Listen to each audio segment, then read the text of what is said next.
kan yang berbicara lebih kuat daripada darah Habel. Jeremiah was famous for his prophecy of a new covenant. Nabi Yeremia terkenal dengan nubuatannya akan perjanjian baru. And it is to this new covenant that all of these passages refer.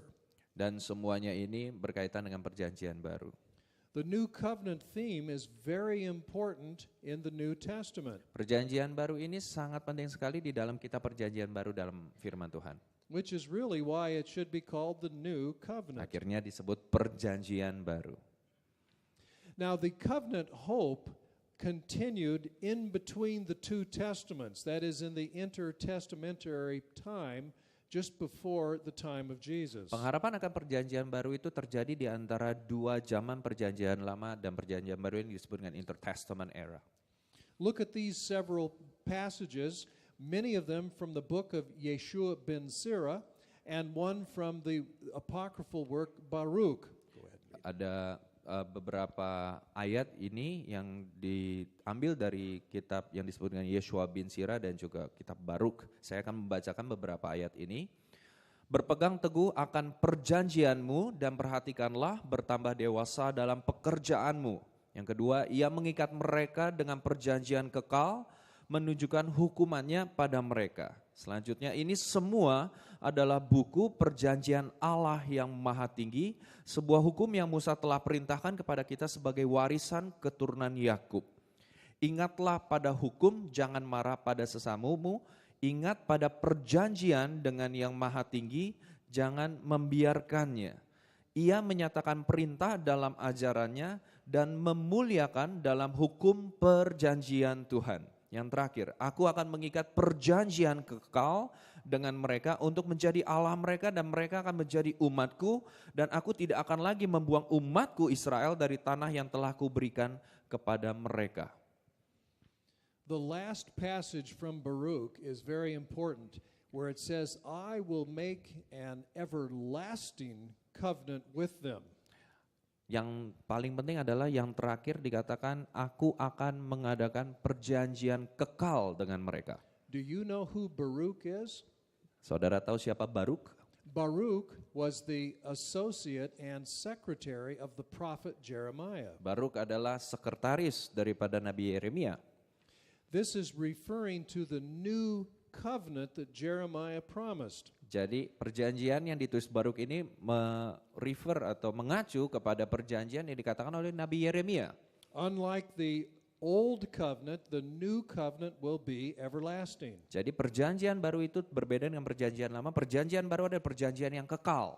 I think this is what Jesus ben Sirah was talking about also. Itulah yang dikatakan juga di dalam tulisan Yeshua bin Sirah.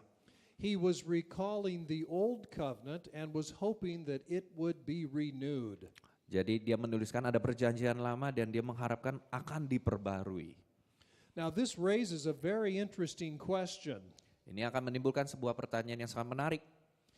What would the new covenant be? Would it simply be the old covenant restarted, or would it be truly a new covenant? Yang menjadi pertanyaan, apakah yang menjadi perjanjian baru ini? Apakah perjanjian lama itu diulang kembali, dimulai kembali, atau benar-benar menjadi sebuah perjanjian yang benar-benar baru? Let's keep this question in mind as we survey the history of the Jewish people defending their covenant. Mari kita lihat bagaimana orang Yahudi membela akan perjanjian yang lama ini. This picture gives you fragments of the Ben Sirah scroll found at Masada. Ini adalah potongan gulungan Ben Sirah yang ditemukan di Masada. Do you remember the story of Masada? Kita ingat cerita Masada. This is where the Jewish rebels fought the last battle in the Great War of 66 to 73. Ini adalah tempat terakhir di mana bangsa Yahudi berperang pada tahun 66 sebelum Masehi. Josephus tells us the story as the defenders could not defend themselves, and the Romans burned their way through the gate, stormed the defenses, and found everyone dead. Josephus menulis bagaimana bangsa Israel melawan juga bangsa Romawi, kemudian bangsa Romawi memakai api untuk melawan mereka dan akhirnya mereka semua mati. And these people, these rebels, these defenders who died left behind some scrolls, and this is one of them. Para pemberontak yang mati ini meninggalkan beberapa gulungan. Inilah salah satunya. The Ben Sira scroll that hoped for an everlasting covenant. Gulungan Ben Sira yang menantikan, mengharapkan But sebuah perjanjian kekal. The everlasting covenant was not achieved through a revolt against the Romans. Tapi sekali lagi perjanjian kekal tidak dihasilkan melalui pemberontakan melawan Romawi. Let's now move back in time to the 2nd century BC. Kita kembali ke abad kedua sebelum Masehi. I am talking about the Greek ruler Antiochus IV. Kita melihat pemerintahan Yunani yang disebut dengan Antiochus IV. Antiochus IV became very angry at the Jewish people. He saw them as disloyal subjects. Antiochus IV tidak senang dengan bangsa Yahudi karena dianggap tidak setia. Antiochus IV decided to make Judaism, the religion, illegal. Sehingga Antiochus IV mencoba membuat agama atau kepercayaan Yahudi itu sesuatu yang tidak legal, sesuatu yang dilarang. Antiochus ordered all of the books of the law to be burned. Jadi dia memerintahkan semua Taurat harus dibakar. He told the Jewish people they were to eat pork. Dia memerintahkan bangsa Yahudi untuk makan babi. And many other things he outlawed.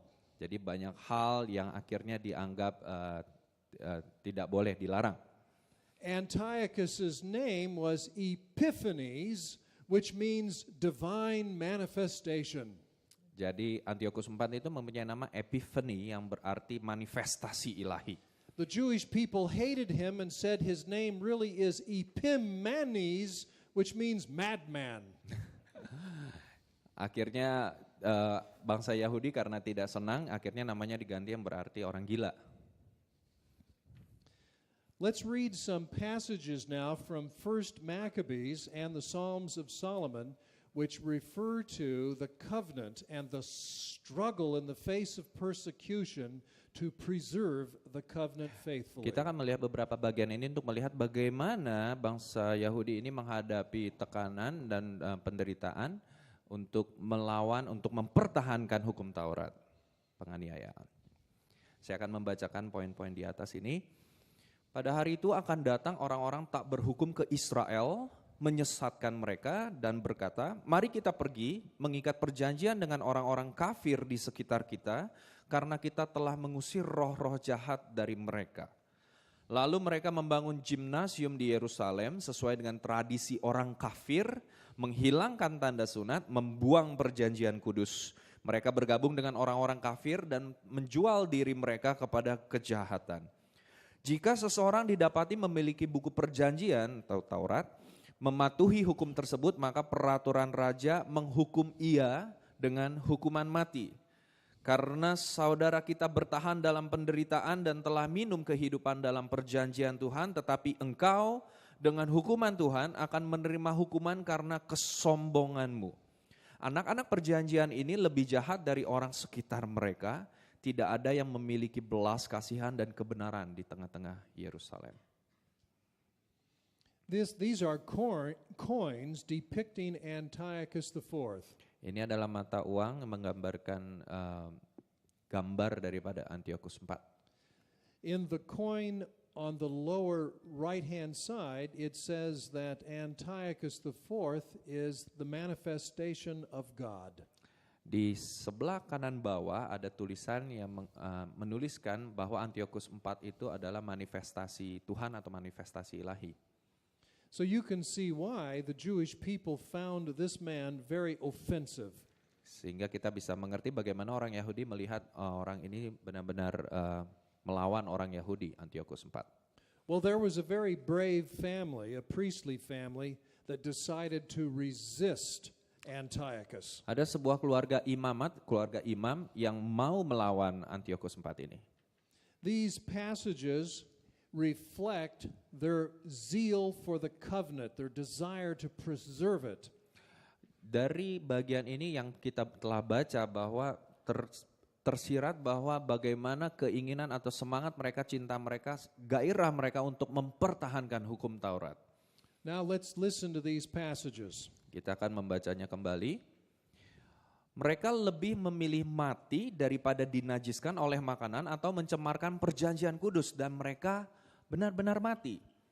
Aku dan anak-anakku dan saudaraku akan hidup dalam perjanjian nenek moyang kami. Mattathias berteriak, siapapun yang cinta pada Taurat dan menjunjung perjanjian, mari keluar bersamaku. Sekarang anak-anakku, tunjukkan cintamu pada Taurat, serahkanlah hidupmu pada perjanjian nenek moyang kita. Pineas, ayah kamu, karena ia begitu bergiat menerima perjanjian imamat yang kekal.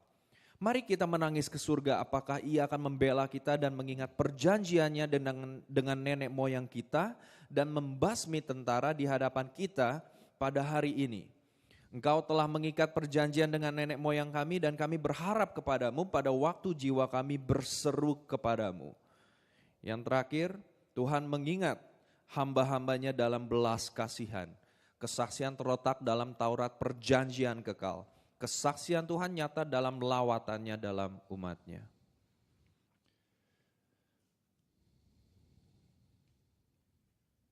Mattathias, the father of several sons known as the Maccabeans, he is the one that decided to revolt. Mattathias merupakan ayah daripada keluarga Maccabeus yang kita ketahui, dia yang akhirnya memimpin pemberontakan. Mattathias said these words. Mattathias berkata seperti ini, lalu pengawal-pengawal raja yang menegakkan pemurtatan datang ke kota Modein. Mereka memaksa mereka untuk memberikan korban persembahan. Tetapi Mattathias menjawab dengan keras, meskipun semua bangsa tunduk kepada raja, aku beserta anak-anak dan saudara-saudaraku akan hidup dalam perjanjian nenek moyang kami. I want you to look at these stone reliefs. Mari kita melihat ini ukiran batu. This is a pagan altar on which you see the heads of sacrificed animals. Kita melihat ini adalah altar pemujaan daripada bangsa kafir dan kita melihat kepala daripada binatang yang dipersembahkan di sana. And here we have actual pagan altars. Ini adalah altar daripada pemujaan berhala. So what was happening was Antiochus was commanding the Jewish priests to learn how to offer up worship in the pagan style. Jadi yang terjadi adalah Antiochus IV memaksa imam daripada bangsa Yahudi untuk melakukan pemujaan atau ibadah sesuai dengan bangsa kafir. So this is called an apostasy, a falling away from the faith. Ini adalah pemurtatan, berbalik daripada iman. So what was happening, pagan priests were training young Jewish Levites who were training for the priesthood, training them to practice pagan worship. Yang terjadi adalah imam bangsa kafir ini, berhala ini, mengajar imam-imam muda daripada orang-orang Lewi untuk melakukan penyembahan pemujaan kepada berhala. They were offering up sacrifice to the Greek god Zeus and to the Greek god's representative on the earth, Antiochus. Jadi melakukan persembahan kepada dewa Yunani Zeus dan juga kepada Antiochus raja. So when the Mattathias finished speaking his words, he then took deadly action. Jadi setelah itu Mattathias melakukan sebuah pembunuhan untuk menyatakan pemikirannya. Saya akan membacakan untuk saudara. Waktu ia telah berkata-kata demikian, seorang Yahudi maju ke depan dan memberikan persembahan pada altar Modein sesuai dengan perintah raja. Pada waktu Mattathias melihatnya hatinya terbakar dan panas, ia mengeluarkan amarahnya, ia berlari dan membunuh orang tersebut di altar. Pada saat yang sama ia membunuh pengawal raja yang memaksa untuk memberikan korban persembahan. Ia menghancurkan altar tersebut.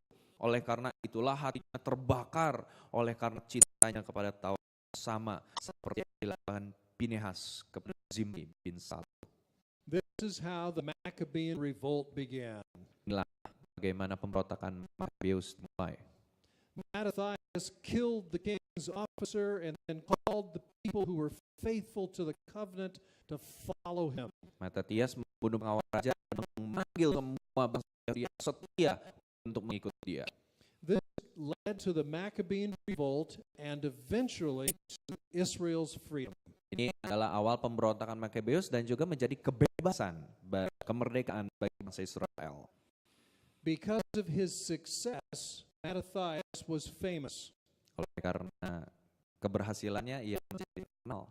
His sons, Yehuda or Judah, Simon, Jonathan, they all took turns at being high priest and king of Israel. Jadinya anak-anak daripada Mattathias ini bergantian menjadi imam dan mempersembahkan korban sesuai dengan orang Yahudi. Their violent zeal for the law became a model for others to follow. Jadi semangat gairah tapi yang penuh kekerasan ini menjadi teladan. They would not eat pork. Mereka tidak makan babi. Now, you need to remember this when you read the New Testament. Kita harus ingat ini pada waktu kita membaca Perjanjian Baru. Just think of the Apostle Paul who says it doesn't matter if you eat meat sacrificed to idols. Rasul Paulus berkata tidak masalah bila kita makan daging persembahan yang sudah dipersembahkan kepada berhala. Many of his Jewish contemporaries would have strongly disagreed with that. Orang Yahudi pada zaman dia jelas setuju. This is a very important issue that's behind the backdrop of our discussion of the covenant, the new covenant that's been brought by Jesus. Ini sesuatu yang penting bila kita bicara latar belakang Perjanjian Baru bahwa Yesus. Here are a few other passages found in other writings too, intertestamental writings such as Enoch, the Testament of Moses, the book of Adam and Eve. There was a book of Adam and Eve. Sebuah buku ada dan Hawa. Ini merupakan tulisan-tulisan kedua Perjanjian Baru sama kitab yang antara intertestament. Saya akan membaca untuk 4 poin pertama. Terkutuklah kamu yang mengubah kebenaran dan mencemar perjanjian kekal dan menganggap dirimu tidak berdosa. Kemudian aku menjawab, Tuhan akan memperbarui perintahnya dan aku melihat seperti seorang anak. Karena dalam zaman Jared, ayahku, mereka terhadap firman Tuhan akan perjanjian surgawi. Mari kita bicara dengan firman. Musa hampir mati sama seperti telah dalam kitab Asumsi Musa.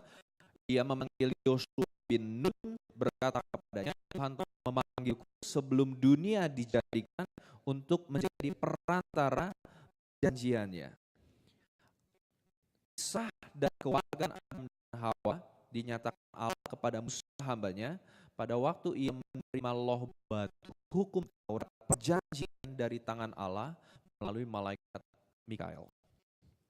Now, it's an important note to be made here. According to Jewish tradition, angels were often involved in communicating God's covenants to human beings. Sesuai tradisi Yahudi, mereka berperan dalam menyampaikan atau mengkomunikasikan perjanjian Tuhan kepada manusia. This is actually referred to in the New Testament. Ini mengacu juga kepada Perjanjian Baru. And for Baruch, we have another very important passage. Ada di dalam satu bagian kitab Baruk yang penting. Saya akan membacakannya. Karena alasan ini Tuhan kasihan kepada tangisan kita dan ingat pada perjanjian yang diadakannya dengan nenek moyang kita Abraham, Ishak dan Yakub. That's an important theme that when God's people repent, God remembers the covenant. Pada waktu umat Tuhan bertobat, Tuhan mengingat perjanjian yang lama.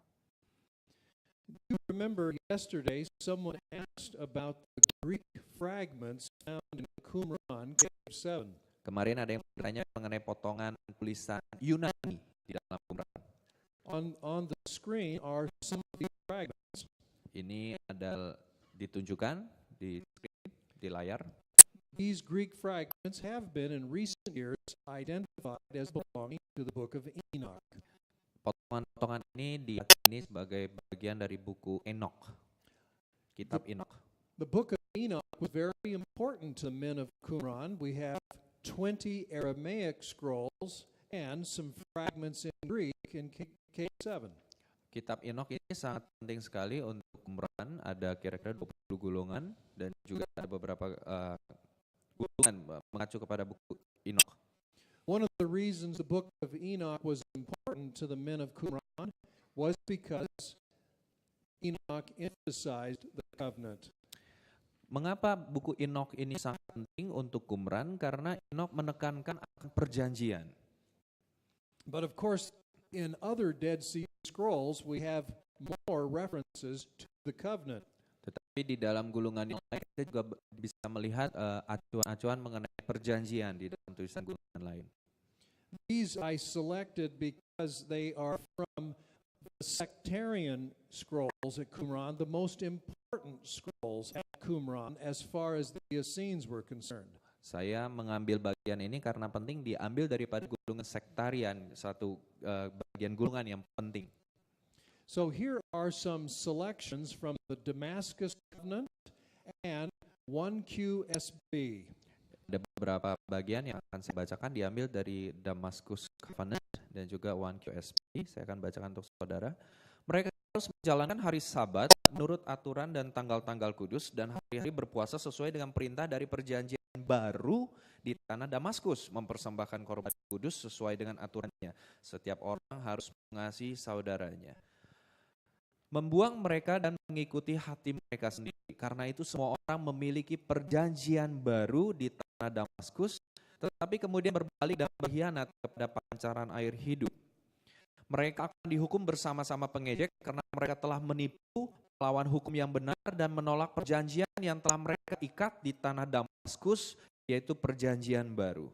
Kiranya Tuhan memberkati engkau dari tempatnya yang kudus, kiranya ia menyempurnakanmu di hadapan yang kudus, kiranya ia memperbaharuimu dengan perjanjian imamat yang kekal, kiranya ia menempatkanmu di tempat yang kudus, dan ia akan memperbaharui perjanjian denganmu. Yang terakhir, dan ia akan memperbaharui perjanjian Yahat, juga mendirikan kerajaan umatnya selamanya, dengan kebenaran akan menghakimi yang miskin, dengan adil kepada yang rendah hati, yang berjalan tanpa cacat celah sesuai dengan hatinya. Ia mengadakan perjanjian kudus dengan umatnya yang mencari Dia. And we must remember, if you look at the bottom of the bullet, anytime you see the word Yahad, that's referring to the community, that is the community of the Essenes. Yahat berarti komunitas Qumran, yang berarti orang-orang Essin. Here are some more important references to covenant. These are from the Sarek Rule Scroll and from the commentary on Habakkuk, plus a couple more passages. Ada beberapa gulungan lagi yang akan kita lihat dan juga ada beberapa bagian juga dari komentar Habakuk. Saya akan bacakan untuk saudara sekalian. Mereka datang sebagai orang yang menjunjung tinggi Taurat dan kekayaan. Perbincangan mereka akan diawasi oleh anak-anak Zadok, imam, dan penjaga perjanjian sesuai dengan aturan orang Yahat yang memegang teguh perjanjian.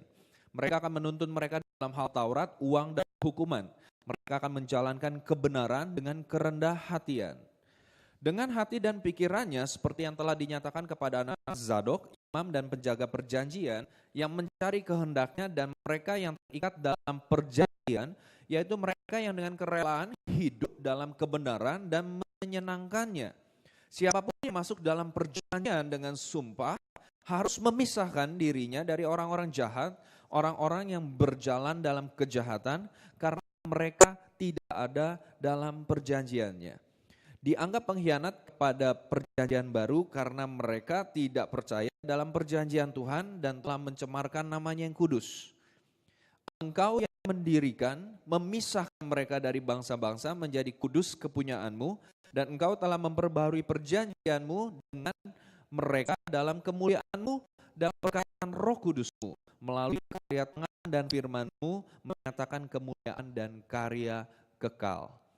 Dengan engkau telah memperbaharui perjanjianmu dengan mereka dalam kemuliaanmu dan perkataan Roh Kudusmu melalui karya tanganmu dan perjanjianmu menyatakan kemuliaan dan karya kekal. I have carefully studied all of these passages, and I conclude that at Qumran there was the hope to renew the original covenant. Jadi ada satu hal yang muncul di dalam tulisan Qumran, yaitu bagaimana sebuah harapan untuk memperbaharui perjanjian yang lama. The Essenes wanted things to go back to the way they were long ago. Orang-orang Essin ingin kembali kepada yang terjadi di zaman dahulu. This is very important to understand. They wanted the old covenant renewed. Mereka ini sangat penting karena mereka ingin perjanjian yang lama diperbarui. There is no suggestion of a new covenant. Jadi tidak ada indikasi bahwa mereka menginginkan perjanjian yang benar-benar baru. I don't think that is what Jeremiah had in mind. Tetapi bila kita melihat Nabi Yeremia, sepertinya tidak seperti itu. Please indulge me. Here 4 more important passages, 3 of them from Jeremiah, 1 from Isaiah. Ada 4 bagian, 3 bagian dari Yesaya, 3 bagian dari Yeremia, 1 bagian dari Yesaya. Saya akan bacakan untuk saudara. Sesungguhnya akan datang waktunya, demikianlah firman Tuhan, aku akan mengadakan perjanjian baru dengan kaum Israel dan kaum Yehuda. Bukan seperti perjanjian yang telah kuadakan dengan nenek moyang mereka pada waktu aku memegang tangan mereka untuk membawa mereka keluar dari tanah Mesir. Perjanjianku itu telah mereka ingkari, meskipun aku menjadi Tuhan yang berkuasa atas mereka. Demikianlah firman Tuhan. Tetapi beginilah perjanjian yang kuadakan dengan kaum Israel sesudah waktu itu. Demikianlah firman Tuhan. Aku akan menaruh Tauratku dalam batin mereka dan menuliskannya dalam hati mereka. Maka aku akan menjadi Allah mereka dan mereka akan menjadi umatku. Dan tidak usah lagi orang mengajar sesamanya atau mengajar saudaranya dan mengatakan kenallah Tuhan. Sebab mereka semua besar kecil akan mengenal aku. Demikianlah firman Tuhan. Sebab aku akan mengampuni kesalahan mereka dan tidak lagi mengingat dosa mereka. Yeremia 3:20. Aku akan mengikat perjanjian dengan mereka bahwa aku tidak akan membelakangi mereka, melainkan akan berbuat baik kepada mereka. Aku akan menaruh takut padaku di dalam hati mereka supaya mereka jangan jauh daripadaku. Yeremia 55. Mereka menanyakan jalan ke Sion, ke sana mereka terarah. Marilah kita menggabungkan diri kepada Tuhan, berkabung dalam suatu perjanjian kekal yang tidak dapat dilupakan. Yesaya 55:3. Sandingkanlah telingamu dan datanglah kepadaku, dengarkanlah maka kamu akan hidup. Aku hendak mengikat perjanjian abadi dengan kamu menurut kasih setia yang teguh yang kujanjikan kepada Daud. It is very important to note that in Jeremiah 31, the new covenant will be written on the heart. Di dalam Yeremia 30 kita bisa melihat